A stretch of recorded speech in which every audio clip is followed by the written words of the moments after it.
जय भीम जय शिवराय। मी अजित कांबळे, वंचित बहुजन आघाडी सातारा जिल्हा उपाध्यक्ष या व्हिडिओच्या माध्यमातून सर्व बंधू आणि भगिनींना सांगू इच्छितो की 1 जानेवारी 2026 रोजी संपूर्ण भारत देशामध्ये भीमा कोरेगाव शौर्य दिन साजरे केला जाणार आहे आणि गेले अनेक वर्ष तो साजरे केला जातो। तर याच अनुषंगाने मला वाटलं की या भीमा कोरेगाव शौर्य दिनासंदर्भात माहिती आपणा सर्वांपर्यंत पोहोचवावी, या उद्देशाने मी हा व्हिडिओ बनवत आहे। आपणा सर्वांना परिचितच असेल, 1 जानेवारी 2018 रोजी या महाराष्ट्रामध्ये एक मोठी दंगल निर्माण झालेली होती। त्याचं कारण असं की 1 जानेवारी 2018 रोजी या महाराष्ट्रामध्ये भीमा नदीच्या किनारी असणारे भीमा कोरेगाव हे पुणे जिल्ह्यातील ठिकाण आहे। या ठिकाणी काही जातीवादी मनुवादी विचारसरणीच्या लोकांनी या ठिकाणी पूर्वनियोजित असं भ्याड हल्ला केला। या हल्ल्यामध्ये मोठ्या प्रमाणात माणसं जखमी झाली।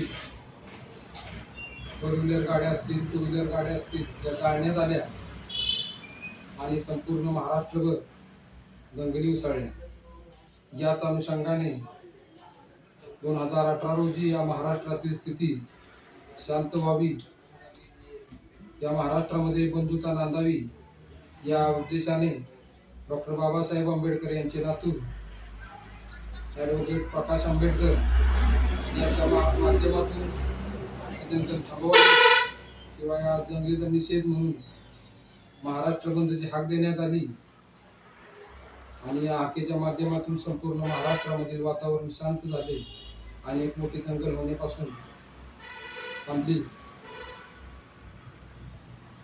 तर या दंगलीचं कारण काय असेल ते आपल्याकडे सांगण्याचा प्रयत्न करेन। त्याचप्रमाणे या भीमा कोरेगाव विजय स्तंभाच्या बाबत जे काही मला माहीत आहे ते आपल्यासमोर सांगण्याचा मी प्रयत्न करत आहे। ते भीमा कोरेगाव हे ठिकाण पुणे जिल्ह्यातील भीमा नदीच्या किनारी वसलेले आहे। याचा इतिहास असा आहे की 1 जानेवारी 1818 रोजी या ठिकाणी एक युद्ध झालं आणि या युद्धामध्ये एका बाजूला पेशवे होते, दुसऱ्या बाजूला 500 महार होते।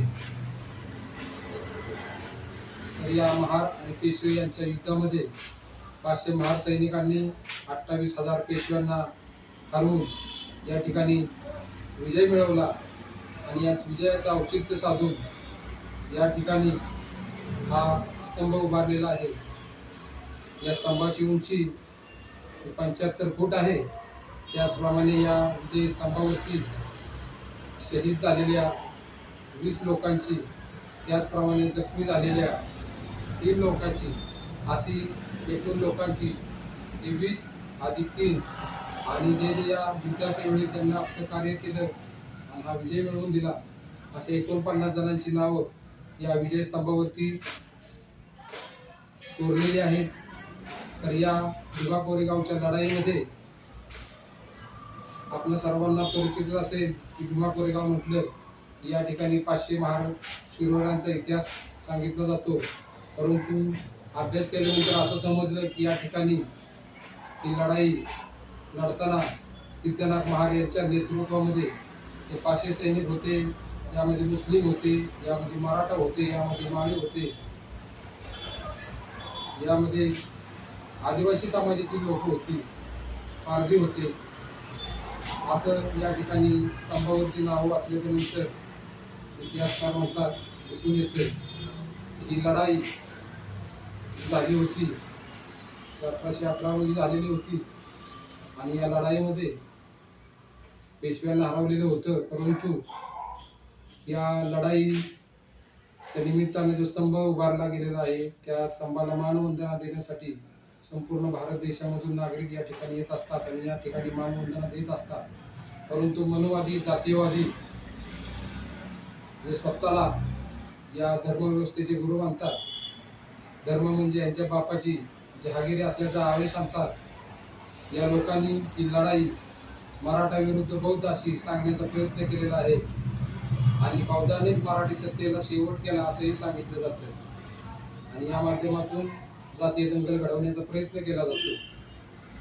तर मित्र हो, 1818ची लढाई ही जरी दुसरा बाजीराव पेशवे विरुद्ध 500 महार किंवा ब्रिटिश सैन्य यांच्याकडून झालेली असेल तर ही लढाई जातीयवादाविरुद्ध होती, ही लढाई धर्म द्वेषाविरुद्ध होती, ही लढाई माणसानं माणसासारखं राहावं, माणसाला माणसासारखे अधिकार मिळवून देण्यात यावे यासाठी ही लढाई होती.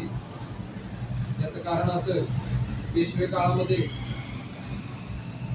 ज्या ठिकाणी शूद्र अतिशूद्र समजल्या गेलेल्या लोकांना चालण्यास मुभा नव्हती, अंगावरती वस्त्र घालण्यास मुभा नव्हती, ते लोक जर रस्त्यावरून चालले त्यांच्या पायाचे जर ठसे या रस्त्यावरती उमटले आणि यामध्ये धर्मव्यवस्थेने ठरवलेल्या उच्चवर्णीयाचा जर पाय पडला तर त्याला विटाळ मानला जात असेल, त्याच अनुषंगाने या धर्मव्यवस्थेनं अशी व्यवस्था निर्माण केली की या शूद्र गणलेल्या, या अस्पृश्य गणलेल्या समाजाच्या पाठीवरती खराटा जोडला. त्याचं कारण असं की चालल्याच्या नंतर त्यांचे ठसे पुसले जातील. त्याचप्रमाणे या समाजातील लोकांनी जर थुंकलं तर ती थुंकी रस्त्यावर पडू नये म्हणून त्यांच्या गळ्यामध्ये मडकं दिलं. त्याचप्रमाणे या जाती व्यवस्थेवादी धर्मवादी पेशव्यांनी एवढा हाहाकार या महाराष्ट्रामध्ये नाचवून ठेवला होता की या शूद्र समाजातील समजल्या लोकांनी जर वस्त्र घातली तर त्यांना कपडे फाटक कपडे मारलं जात होतं. या शूद्र समाजातील व्यक्तीनं जर वेदाचं पठण केलं किंवा एखादा वेद मधला अभ्यासपूर्ण वक्तव्य केलं, त्यांच्या विरुद्ध वक्तव्य केलं तर त्याची जीभ छाटली जात होती. या शूद्र व्यक्तीनं जर कानामध्ये विद्या ऐकली तर त्यांच्या कानामध्ये शिसं टाकलं जात होतं. या शूद्राने जर त्यांच्याकडे डोळे वर करून बघितलं तर त्यांचे डोळे काढले जात होते. या शूद्राने एखाद्या व्यक्तीला किंवा त्यांच्या प्रिय अशा वस्तूला हात जर लावला तर त्याचे हात छाटले जात होते. या शूद्राने जर आपल्या पायामध्ये चप्पल घातली तर त्याच्या पायामध्ये त्यांच्या खिळे ठोकले जात होते. अशी व्यवस्था या महाराष्ट्रामध्ये या पेशवेकालीन परिस्थितीमध्ये निर्माण झालेली होती. त्याचे औचित्य साधून ही जाती व्यवस्था, ही छुवाछूत, मान सन्मानाचं जीवन जगण्यासाठी या सिद्धनाथ महार यांच्या नेतृत्वात 500 महार लढले. आणि मी असं वाचलेलं आहे की हे 500 महार ज्यावेळेस लढाई झाली 1 जानेवारी 1818 रोजी, त्याच्या लढाईच्या आदल्या दिवशी हे 500 शूरवीर महार वडोदुर्ग येथे असलेल्या आपल्या छत्रपती शिवाजी महाराजांचे पुत्र संभाजी महाराज यांची या ठिकाणी समाधी आहे. या ठिकाणी या समाधीला पाया पडायला गेले आणि त्या ठिकाणी त्यांनी प्रतिज्ञा घेतली की ज्या संभाजी राजांचा वध, ज्या संभाजी महाराजांची हत्या तिथल्या मनुवादी व्यवस्थेने केली, त्या संभाजी महाराजांचा आम्ही बदला घेऊ. त्याचप्रमाणे या व्यवस्थेने संभाजी महाराजांची जशी हत्या केली तसेच हजारो वर्ष इथलं आम्हाला गुलाम बनवून ठेवलेलं आहे, त्या व्यवस्थेविरुद्ध आम्ही बंड करत आहोत.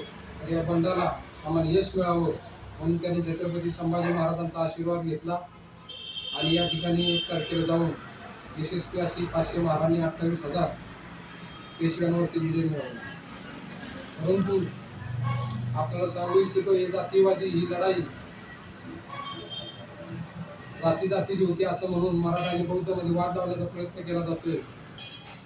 बौद्धांनीच मराठी सत्तेचा विनाश केला, बौद्धांनीच मराठी सत्ता संपवली असं सांगितलं जातं. मित्र, जर आपण बघितलं तर छत्रपती शिवाजी महाराजांनीच मराठी सत्तेची स्थापना या महाराष्ट्रामध्ये केली. 12 बलुतेदार 18 पगड जाती स्त्री पुरुषांना समान अधिकार देणारं स्वराज्य या महाराष्ट्रामध्ये निर्माण केलं. आणि या शिवाजी महाराजांच्या राज्याभिषेकाला या मनुवादी विचारसरणीच्या लोकांनी विरोध केला. याच विचारसरणीने संभाजी महाराजांचाही अपमान केला आणि याच विचारधारेच्या विरुद्ध ही लढाई लढली गेली हे आपल्याला सांगू इच्छितो. कारण छत्रपती शिवाजी महाराजांच्या नंतर संभाजी महाराजांच्या नंतर या देशामध्ये मराठी सत्तेचा हस्त झाला असं मी म्हणतो. कारण संभाजी महाराजांच्या नंतर राजाराम महाराजांचं राज्य या महाराष्ट्रामध्ये आले. त्यामधील एक गादी सातारला गेली. सातारचे प्रतापसिंह महाराज हे या छत्रपती घराण्याचे वारसदार होते, परंतु याच पेशव्यांनी एक फरमान काढलं आणि या फरमानाच्या माध्यमातून प्रतापसिंह महाराजांना नजरकैदेत ठेवलं आणि त्यांना शिक्षणापासून बंदी घालण्यात आली. प्रतापसिंह महाराजांची आई त्यांना रात्री 2:30 ते 3 वाजेपर्यंत शिकवत असे आणि परत झोपत असे. का तर ही पेशवेकालीन व्यवस्था या आपल्या राजाच्या वारसाला देखील शिकवून देत नव्हती. म्हणजे एवढी वाईट परिस्थिती या पेशवेकालीन जात व्यवस्थेने निर्माण केली होती. तर विचार करण्यासारखी गोष्ट ही आहे की शिवाजी महाराजांच्या वंशजाला जर हे शिकून देत नसते, बंदी बनवण्याचा प्रयत्न करत असतील, तर शूद्रांची अवस्था काय असेल हा आपण विचार केला पाहिजे. या छत्रपती शिवाजी महाराजांच्या माध्यमातून या महाराष्ट्रामध्ये स्वराज्याची निर्मिती झाली. या महाराष्ट्रामध्ये स्त्री पुरुष समता, स्वातंत्र्य, बंधुता, मान सन्मानाने राहू लागला. या शिवाजी महाराजांना राज्याभिषेक झाला. या राज्याभिषेकाच्या वेळी याच पेशव्यांनी बंदी केली. मी ज्या वाई भागामध्ये राहतो त्या वाई भागातील गणपती घाटामध्ये यांनी अफजल खान आणि शिवाजी महाराज यांच्या भेटीचा जो प्रसंग होता, त्या भेटीच्या वेळी छत्रपती शिवाजी महाराज मरावेत म्हणून हा यज्ञ वाईमधील गणपती घाटावरती करण्यात आला होता असं मी पुस्तकात वाचलेलं आहे. एवढी जात व्यवस्था या मनुवादी विचारसरणीच्या लोकांनी या महाराष्ट्रामध्ये पेरून ठेवलेली आहे आणि जाती जातीमध्ये वाद लावण्याचा प्रयत्न केला जातो. तर माझ्या मराठा बांधवांना मी सांगू इच्छितो, हा वाद, ही लढाई मराठा विरुद्ध बौद्ध नसून ही लढाई ज्या पेशव्यांनी मराठी सत्ता आपल्याकडून काढून घेतली त्या पेशव्यांविरुद्ध होती. ही लढाई आपल्या शिवाजी महाराजांचा अपमान करणाऱ्या पेशव्यांविरुद्ध होती. ही लढाई आपल्या संभाजी महाराजांची हत्या करायला लावणाऱ्या हत्येत सामील असणाऱ्या या पेशव्यांच्या विरुद्ध लढाई होती. ही लढाई मान सन्मानाची लढाई होती. आपल्या सर्वांना सांगू इच्छितो. त्याचप्रमाणे डॉक्टर बाबासाहेब आंबेडकर ज्यावेळेस 1 जानेवारी 1927 रोजी या ठिकाणी गेले असता, या ठिकाणी डॉक्टर बाबासाहेब आंबेडकर यांचं मनोगत भाषण या ठिकाणी झालं. तर डॉक्टर बाबासाहेब आंबेडकर यांना या ठिकाणी बोलवणारे शिवराम गणबा कांबळे आणि डॉक्टर बाबासाहेब आंबेडकर यांना या ठिकाणी बोलवले. तर डॉक्टर बाबासाहेब आंबेडकर यांचं एक वाक्य आहे. डॉक्टर बाबासाहेब आंबेडकर म्हणतात, मला अभिमान वाटतो मी या महाराजाची जन्मलेला आहे. कारण महाराजाची शूरवीरांची जात आहे. म्हणून मित्र हो, आपण वाघांचे अवलाद आहोत हे आपण सर्वांनी लक्षात ठेवले पाहिजे. आणि या जाती धर्मामध्ये तेढ निर्माण करणाऱ्या या भांडवलांपासून आपण अलिप्त राहिलं पाहिजे. डॉक्टर बाबासाहेब आंबेडकरच म्हणतात की जो आपला इतिहास विसरतो तो आपला इतिहास घडवू शकत नाही. त्यामुळे मित्र हो, आपला इतिहास हा भीमा कोरेगावचा आहे. आपला इतिहास छत्रपती शिवाजी महाराजांचा आहे. आपला इतिहास संभाजी महाराजांचा आहे. आपला इतिहास सिद्धनाथ महाराजांचा आहे. आपला इतिहास गोविंदनाथ महाराजचा आहे. त्यामुळे आपला इतिहास आपण वाचला पाहिजे. दुसरा बाजीराव पेशवा हा आपला कधीच आयडॉल होऊ शकत नाही. पेशवे कधीच आपले आधारस्तंभ होऊ शकत नाही. त्यामुळे या व्हिडिओच्या माध्यमातून आपल्या सर्वांना सांगू इच्छितो की डॉक्टर बाबासाहेब आंबेडकर यांनी भारतीय राज्यघटना लिहिली आणि या राज्यघटनेच्या माध्यमातून या संपूर्ण भारत देशामध्ये छत्रपती शिवाजी महाराज, फुले शाहू आंबेडकर, तथागत गौतम बुद्ध, संत तुकाराम महाराज यांच्या विचाराचं एक पुस्तक लिहिलं. त्याचं नाव आहे भारतीय संविधान. मित्र हो, या संविधानाच्या माध्यमातून खरंच स्वराज्य नांदतंय या महाराष्ट्रामध्ये, या भारतामध्ये. मला असं वाटत आहे तर जातीवादी मनोवादी विचारसरणीचे गुरु आपण करू नका. महाराजांचं आणि संभाजी महाराजांचं नाव घेऊन काही ठिकाणी मंडळ स्थापन केली जातात आणि तरुणांची डोकी भरपावली जातात. हिंदू विरुद्ध मुस्लिम वाद लावण्याचा प्रयत्न केला जातोय. ते आपण सर्वांना जाणलं पाहिजे. आपण सुशिक्षित आहात. आपण स्वतः इतिहास वाचला पाहिजे. जर आपण इतिहास वाचला तर आपल्याला कुठल्या इतिहास सांगणाऱ्या माणसाची गरज पडणार नाही असं मला वाटतंय. तर या भीमा कोरेगाव शौर्य दिनाच्या आपल्या सर्व भारतीयांना मी शुभेच्छा देतो. त्याचप्रमाणे आपल्या सर्वांना सांगू इच्छितो ही लढाई ही शौर्य आणि संघर्षाची लढाई होती. ही लढाई मान सन्मानाची लढाई होती. ही लढाई आपल्या संभाजी महाराजांच्या हत्येचा बदला होती। ही लढाई छत्रपती शिवाजी महाराजांच्या राज्याभिषेक नाकारलेल्या पेशव्यांच्या विरुद्ध होती। हे आपण सर्वांनी समजून घेतलं पाहिजे।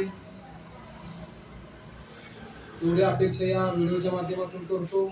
त्याचप्रमाणे महाराष्ट्रातील सर्व जनतेला सांगू इच्छितो, हे भीमा कोरेगाव स्तंभ हा फक्त बौद्ध समाजाचा नसून या ठिकाणी आपण दरवर्षी जाता, या ठिकाणी जाऊन नक्कीच आपण या स्तंभावरती बघा की या स्तंभावरती बौद्धांची नाव आहेत, मुस्लिमांची नाव आहेत, माळी समाजाची नाव आहेत, मराठी समाजाची नाव आहेत, आदिवासी समाजाची नाव आहेत। जे जे या सिद्धनाथ महाराज यांच्या नेतृत्वात लढले आणि हा विजय मिळवला, या सर्वांची नाव या ठिकाणी या स्तंभावरती कोरलेली आहेत। तर आपण सर्वांनी या भीमा कोरेगाव या ठिकाणी जाऊन या विजयी स्तंभाला मानवंदना द्यावी, एवढी अपेक्षा आपल्याकडे व्यक्त करतो। आणि या महाराष्ट्रामध्ये परत छत्रपती शिवाजी महाराजांचा विचारांचा महाराष्ट्र घडेल एवढं आपल्याकडून अपेक्षा करतो आणि माझे शब्द संपवतो। जर माझ्याकडून काय बोलायचं राहिलं असेल तर कृपया आपण सांगावे, जर चुकून काय केलेलं असेल तर मला माफ करावे एवढी मी विनंती करतो आणि थांबतो। जय भीम, जय शिवराय, जय संविधान।